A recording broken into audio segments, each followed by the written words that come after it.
அதிமுக ஆட்சியில் கள்ளக்குறிச்சி மாவட்டத்தை நாங்கள் அறிவித்தோம்.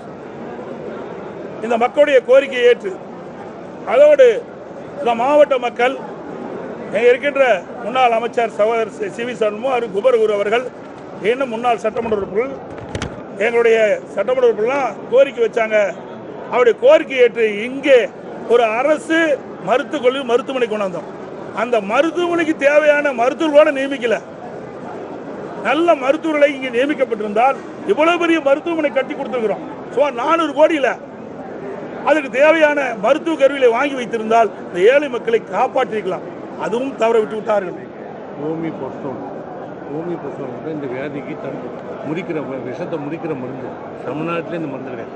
இல்லை அது மட்டுமல்ல, இந்த கள்ளச்சாராய அவளுக்கு குணமடைய செய்ய வேண்டும் என்றால் இந்த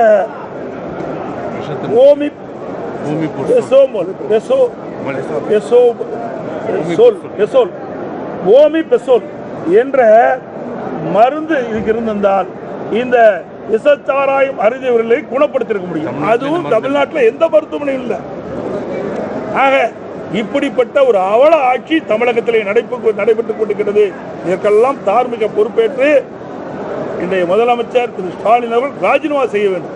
கள்ளச்சாராயம் குடித்து இறந்தவர்கள் குடும்பத்திற்கு எனது ஆழ்ந்த இரங்கலையும் வருத்தத்தையும் தெரிவித்துக் கொள்வதுடன் மேலும் மருத்துவமனையில் சிகிச்சைக்கு அனுமதிக்கப்பட்டு சிகிச்சை பெறுகின்றவர்கள் எல்லாம் உள்ள இறைவனால் அவர்கள் பூர்ண நலம் பெற வேண்டும் என்று நேரத்தில் தெரிவிச்சுக்கிறேன்.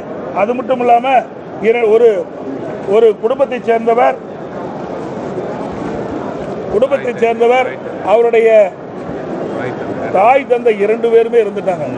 அவருக்கு 3 குழந்தைகள் இருக்கின்றது. ஒரு பெண் குழந்தை அதுக்கு +1 படிக்குது, 11ஆவது படிக்குது. இரண்டாவது 2 மகன்கள், ஒன்று 9ஆவது படிக்கிறாங்க, ஒன்று 8ஆவது படிக்கிறாங்க. 3 பேரும் அவருடைய முதிர்ந்த பாட்டியோடு தான் வசிப்பதாக இருக்கின்ற சூழ்நிலை இருக்கின்றது. ஆகவே பெற்றோர்களை இழந்து வாரிடும் இந்த குழந்தைகளுக்கு அனைத்து இந்திய அண்ணா திராவிட முன்னேற்ற கழகம் அனைத்து உதவிகளும் செய்யும். அவருடைய கல்வி செல்வை அரசாங்கமே எங்களுடைய கட்சியை அதிமுக கட்சியை ஏற்றுக்கொள்ளும். அது மட்டுமல்ல, இந்த குழந்தைகளுக்கு 10 ஆண்டுகளுக்கு இந்த குடும்பத்திற்கு மாதந்தோறும் 5000 ரூபாய் அனைத்து இந்திய அண்ணா திராவிட முன்னேற்ற கழக கட்சி வழங்கும். அதே போல அரசாங்கம் இன்றைய தினம்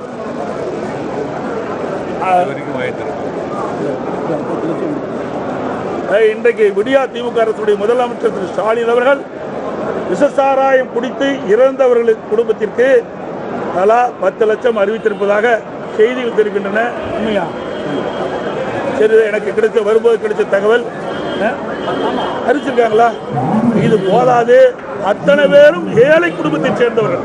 அதனால ஒவ்வொரு குடும்பத்திற்கும் அந்த ஏழை குடும்பத்தை சேர்ந்த காரணத்தினால் அவருடைய உழைப்பினால் தான் அந்த குடும்பம் வாழ வேண்டிய சூழ்நிலை இருக்கின்ற காரணத்தினால் இது 10 லட்சம் போதாது, அதை உயர்த்தி ஒவ்வொரு குடும்பத்திற்கும் 25 லட்சம் ரூபாய் வழங்க வேண்டும் என்று இந்த அரசுடைய கவனத்தை கொடுக்கிறேன். அதோட இதில் தகுதியானவர்கள் இந்த குடும்பத்தில் இருக்கின்றவர்களுக்கு ஏதாவது ஒரு வேலை அவர்களுக்கு இறந்த ஒரு குடும்பத்திற்கு வழங்க வேண்டும் என்றும் கோரிக்கை வைக்கின்றோம். கிராமம் முழுக்க கடந்திருக்கு. இந்த வீடியோக்கெல்லாம் செய்தி வெளியிட்டிருக்கோம். ஆனால் இன்ன வரைக்கும் டிஜிபி இந்த பகுதிக்கு வரல.